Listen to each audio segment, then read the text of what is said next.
Ahoy Captain, and welcome to another episode of First Aid for a Sustainable Ship, in which we provide guidance on decarbonizing your vessel. And today we're going to decarbonize the Happy Hopper, as you can see here, a very large dredger with methanol. That's correct. We're going to use methanol conversion, methanol refit, and as you can see, it's inspired by the great work being done by Oord at the moment. They're investing heavily in methanol dredgers, which is quite admirable, and we're just gonna see if we can redo some of the results that they have. Well, of course, all on paper. So we're gonna call this case study the Happy Hopper, and we're gonna see roughly 93% carbon emission reduction. It all depends on the assumptions you make on the emission factors, but we're gonna go for roughly 100%, and we're assuming green methanol, of course. Capex costs involved are order of magnitude 6 million, of which most will be due to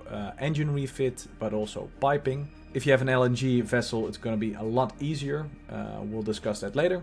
Payback. You won't have any until you have a price of your methanol of 50 cents per kilogram. Euro cents or dollar cents doesn't really matter at the moment. So let's say 500 euros per metric ton. That's really hard to achieve at industrial scale, especially for green methanol. I'd say that's almost undoable.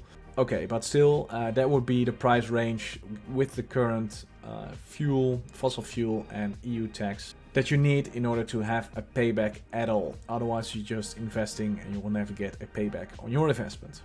And then finally, it should be noted that everything that we have here is based on publicly available data, and you can redo the calculations themselves. We're just going to do them with the Decarbonizer because that's done, I'd say, minutes, but usually it takes a bit more to collect all the data for you, but we're going to go as fast as we can, of course. So this episode's gonna consist of two parts as usual. We'll first use the Decarbonizer, our online tool, and input all the ship details and assumptions. And then secondly, we'll dive into detail a little bit with the premium reporting, where we can show you the results and the discussion that we have. Before we dive into part one, a short disclaimer. The Decarbonizer itself is only a model. We try to model everything as best we can, but of course it's not reality. For that you have to go to the vessel suppliers or to people who actually do it. We simply help you with some first aid on decarbonizing your vessel. So keep that in mind. Secondly, it's constantly evolving. We're constantly updating our Decarbonizer, the assumptions that we take. So probably the version of the Decarbonizer that you see here will not be the Decarbonizer that's currently online. That's okay, it should be better. In case it's not, just let us know by contacting the help desk. And it's also made by humans. You can see, again, a bald guy in a blue suit sitting in front of you. Unfortunately, we do make small or minor errors, hopefully not big ones, and we do try to avoid them at all costs, but these slip in as we are only humans. Please bear with us and let us know if there's anything that you'd like us to change of the model of the Decarbonizer itself. And then finally, we are independent. We do not receive any funds for this video or the Decarbonizer in that sense itself. We simply do what we feel is best for your vessel. We try different approaches, different technologies, and be as independent as possible. That's it for all the disclaimers. Now let's have some fun.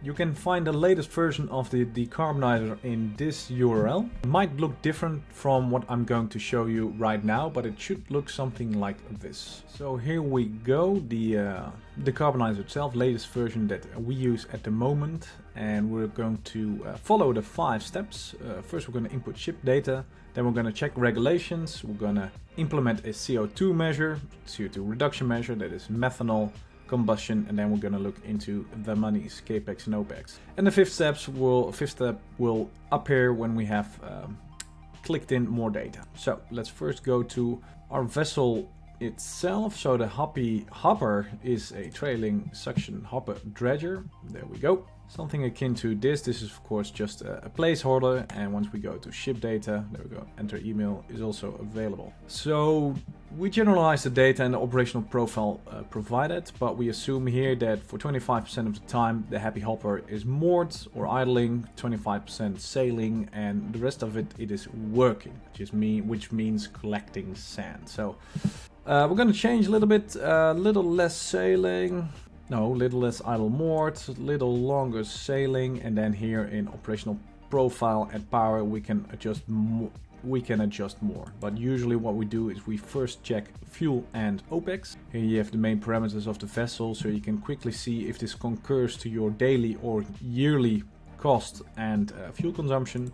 And for this vessel it's easier to do everything in cubic meters and metric tons. So you have a daily cubic consumption of 40 cubic meters of fuel oil, I believe. Let's have a look if we have yeah, MDO, there we go. So that should, yeah, that comes close to, I think, when the vessel is working. What we can do is first have a look, operational profile, because what we want to do is we want to add a little bit more to this base load for when the vessel is working. So the power demand here, well, let's go to 7,500, so 7.5 megawatts and 3 peaks per hour. So that means that it hits some sort of a slug or anything else is encountered, but or pumps are turned on, I don't know, but there's at least some peak loads here. This is the sailing. Sailing will probably need less than working, so we're gonna go for 6,000. I'm going to increase this one to 8,500. So now we have our operational representative profile that concurs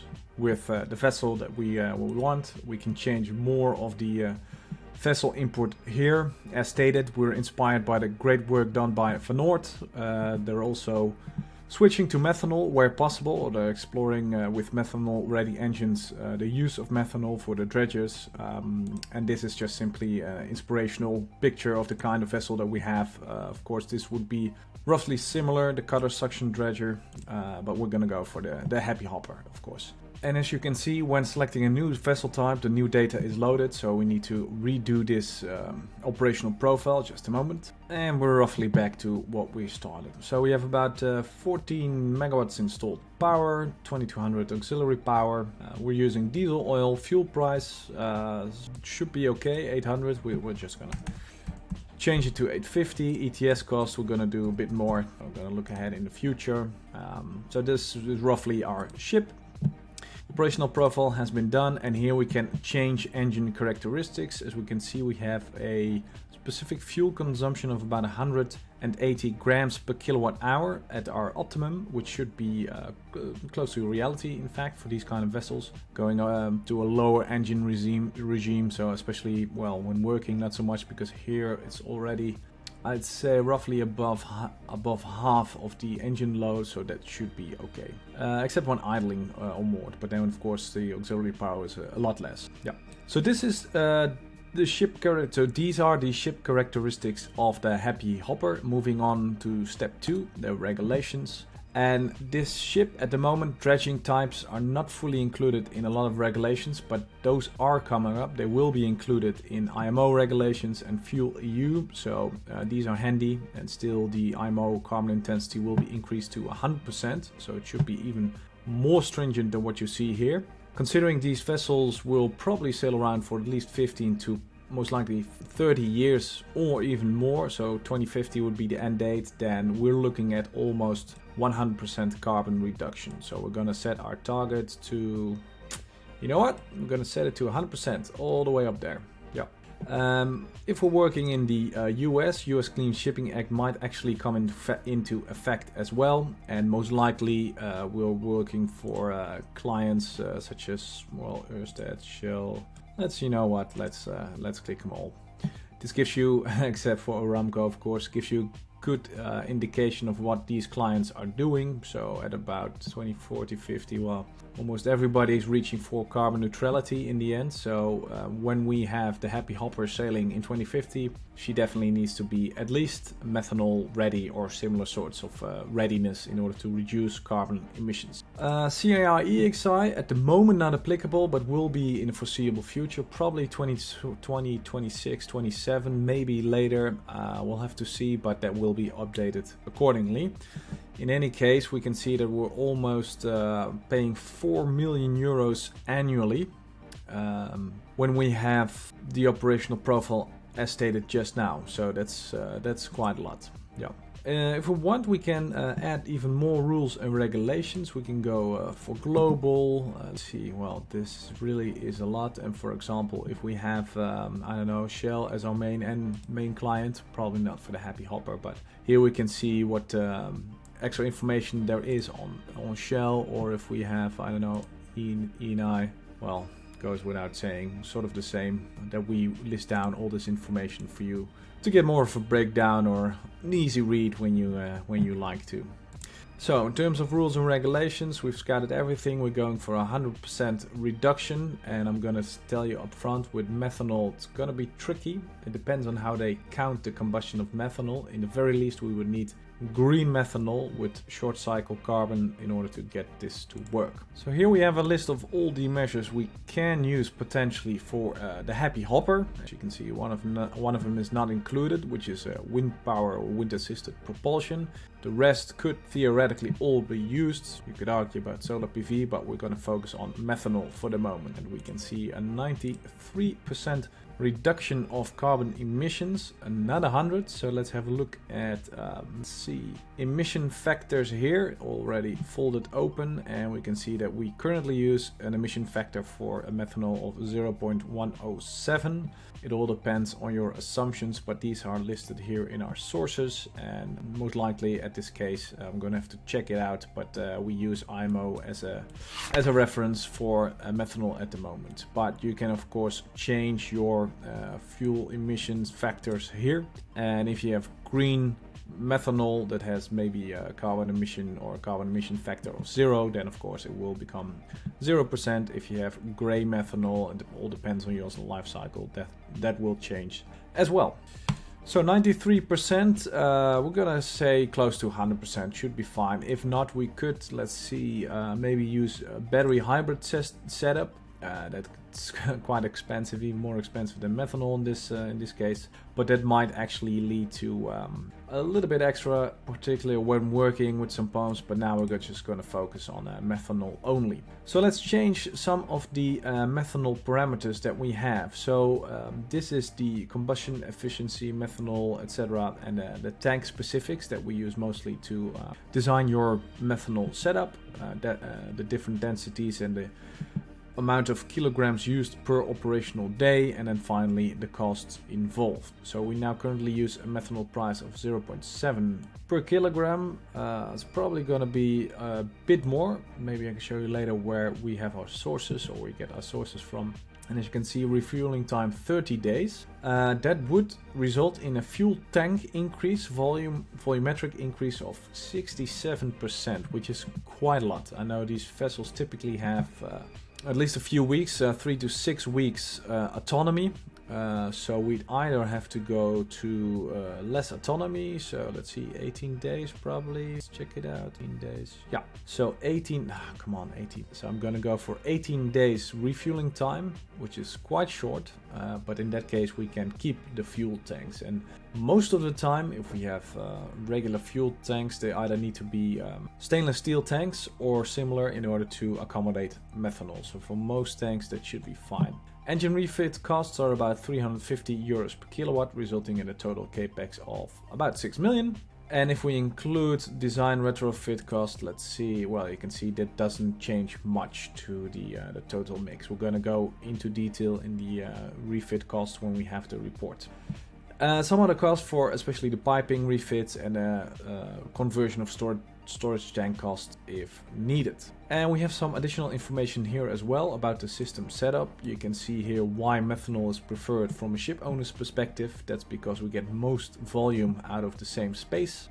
For ammonia and liquid hydrogen, that's different. We need a lot more space for the same volume of fuel.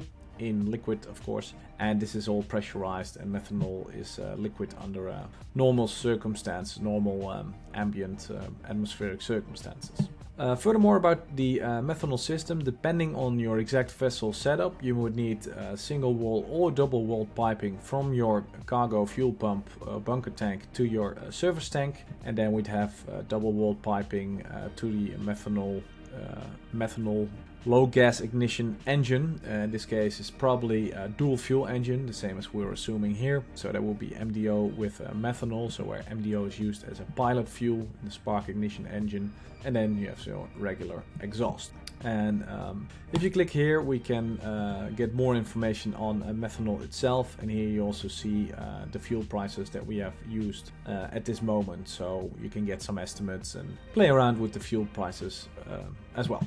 Finally, technology comparison. Also good to note that we compare the different fuels in terms of volume, weight and energy. For most ship owners, volume, especially for these types of vessels, would be most interesting. And what we see here is that we dimensioned the existing tank so that we do not have to change the tank, but all in all, in general, when considering the operational profile of sailing, in this case we will need about almost 2 times the amount of volume, 2.6 times the amount of volume compared to regular MDO when sailing. So that's quite a lot in terms of either reduced operability or increased fuel tank. So ships will be bigger in that sense. And that's it for the technology. I think so far we're happy. We've dimensioned the fuel tank volume for our trip, and yeah, we have set some of the costs accordingly. So we're going to move on to CAPEX and OPEX.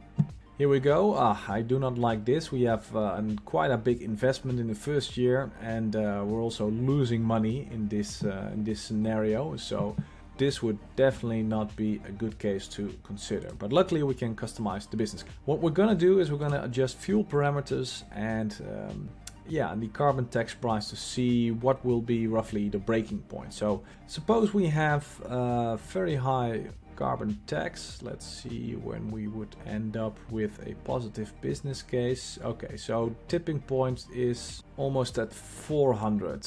There we go. Yeah, 370. That will be the best tipping point for our carbon tax. I'm not saying that's never going to happen. It's quite a well, it's probably likely, but it won't happen in a long, well, who knows. But so this would be the carbon tax rate at which this becomes sustainably achievable. Well, that's quite a big gamble, so I'm gonna put it back to about 100. I think that's fair, especially in the coming 30 years at least. So either the fuel price has to be a lot higher. Here we go. So this is already 1,000 euros per cubic meters. No, that's a lot. That's already a lot. So we're gonna go for a very cheap method.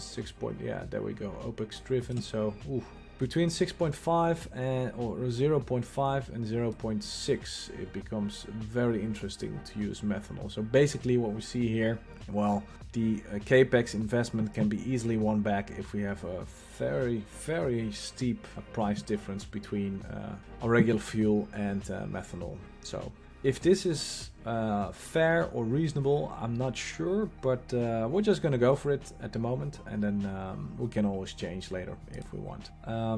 Yeah. So here we have the CAPEX breakdown. If we include design, refit and class costs, you see we make quite some broad assumptions. I'm pretty sure in this case class will be a bit more, but it won't impact the business case much compared to the equipment procurement that we have to do. And we'll dive into detail about the types of equipment in the report itself. Finally, the OPEX breakdown. In the end, we have some reduction here on our total OPEX, so 18% reduction. That's pretty decent, of course, but is this a fairy tale? I don't think so. In that sense, at some point it probably will be reality, or we'll have higher carbon taxes and probably higher methanol prices as well. But if you can get your hands on cheap methanol, well, cheap green methanol coming years, yeah, that's I say a fairy tale. So this would definitely be well, this will probably take 10 years, but at least now you know at which price ranges it becomes interesting. Yeah. Carbon tax itself, that's something we're going to work in the future for. That's something we're going to work at in the future. So come back at a later stage to see what's up with that. So this is our business case. Of course, looks very good indeed. And what would be the next step? Of course, we're going to put in the email here, Vincent@sustainableships.org. Click. Once you've requested a report, it should take about 10 minutes, and in the report itself you get a repository of all the information you have inputted in the tool itself. So feel free to change around in the tool and click as many times as you like. Moving on to the premium reporting part. So here we have the report of the Happy Hopper.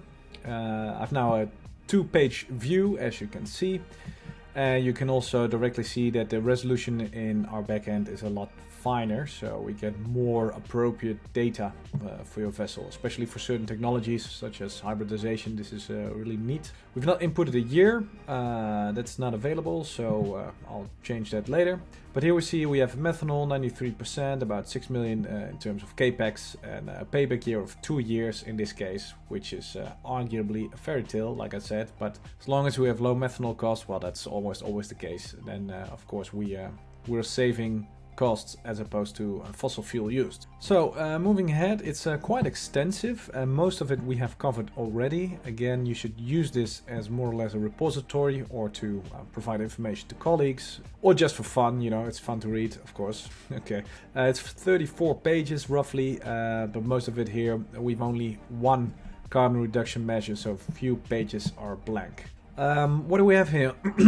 First, the specific vessel details of the Happy Hopper, everything that we have inputted so far. There are some assumptions. We also see electricity price of shore power, but we do not use shore power at the moment. Our operational profile with the amount of days per year in different working modes, and then the operational profile per working mode. So we have the engine and physics settings, so to speak, physics, the kilowatt hours and kilowatts and liters fuel consumed. We have CO2 and other emissions, and the costs estimated for this specific vessel type. For each power profile, we also make a nice graphic overview, as you can see here. We're not going into detail in that one. And again, here we have rules and regulations that apply to the Happy Hopper, as we have inputted them in the tool. If you want more, you can learn more. We have a overview of key regulations, key rules and regulations on sustainability in the maritime industry. And you can simply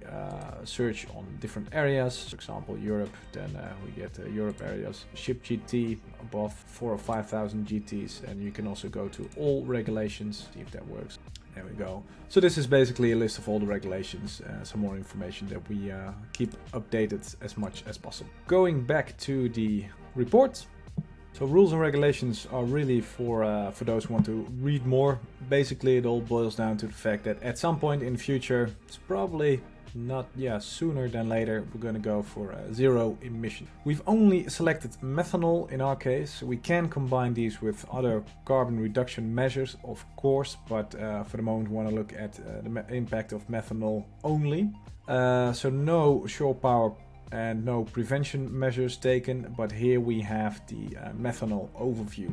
And these are, or should be, familiar to you. This as well. This is simply, again, a print screen of what you have inputted in the tool itself. There are some minor changes with what you've put into the tool. That's not just because of the resolution, but also in the end, during the conversion, I got a bit curious and I changed a few things, which is why I did not have the exact same copy that you saw in the video just before, or the video, this part here before. But that's fine. I mean, we can always do it again. It takes only a few minutes. So the capex breakdown, that is something that I do want to have a look at together with you. We usually break down into 6 different items, as you can see, of which equipment procurement is usually the most important thing, or at least the biggest part of all the capex. And we make some assumptions on the design engineering, execution retrofitting, commissioning, class and certification. Hence this table is so detailed. So I'm gonna move back to a single page, and then we can zoom into all the different items that we have for methanol. Here you see a design engineering. We take some assumptions on what is needed for engine retrofit, fuel tank, switchboard modifications, etc. But you can see these hours really depend on not just your price per hour, but also what you have of your vessel. So together with you, we'll sit down and we'll see how we can increase or more validate the assumptions that we have here. The equipment procurement itself, it also depends on the input that we have inputted. At the moment, we do not assume a battery pack is required for these types of engines. Previously, that was the case, almost similar to LNG engines about 10 years ago, but it seems now that the power ramp up for methanol is covered for methanol engines. So basically all the money that you see goes to engine refitting. I've heard stories of about 20,000 euros per cylinder, between 10 and 30. But basically all the case studies that you see, not just on the internet, but also with clients that I speak to, they converge at about 350 euros per kilowatt, roughly. So this is, as you can see, the breakdown as we assume it, and we can change around together with you to see if this is the best estimate for you. But what's most important to understand here, almost everything is due to your engine refit. What helps if your engine is already dual fuel, like for instance dual fuel LNG, that will definitely save a lot. Even though that most likely you'd have to do quite some engineering to make sure that all the, not just the engine itself, but all the double walled piping, etc. is also compatible for methanol. Should be the case, but every vessel is unique, so I'm not going to say that it should be the same for everyone. So this is the capex breakdown that we have, and it's all changeable according to the tool. Again, the final future OPEX table with some references to potential suppliers. And as you can see, this is quite barren. We're working on getting you some suppliers. We have some contacts here and there, but for the time being, this is not much. I admit, it's actually nothing. All the input assumptions and calculations together with CAI and EXI, which is not yet applicable but will be in the future. And with some additional case studies that you can use here. And here you can see one of the sources that we have used for this specific case study. Also from Van Oord, great work they did there, very comprehensive and clear. So hats off to you, not just Van Oord, but yeah, everyone working on methanol and making the maritime industry a little bit more sustainable. That's it for the report. Now let's wrap up. And that concludes our case study of the Happy Hopper. 6 million euros for about 90% reduction, with admittedly a fairy tale in terms of a methanol cost. Sure, at the moment I'd say it's quite expensive, but it would all. This case study does give you an estimate of not just the cost, but what you would need for retrofitting, for piping, for your vessel, your dredging vessel in general, in order to comply if you are sailing for another 30 years. Of course, a lot of different options are possible. Feel free to use the Decarbonizer and try out those different options. And at any time, if you need any help at all, feel free to contact the help desk by clicking on that big button on our website. Thanks for your time and have a great day.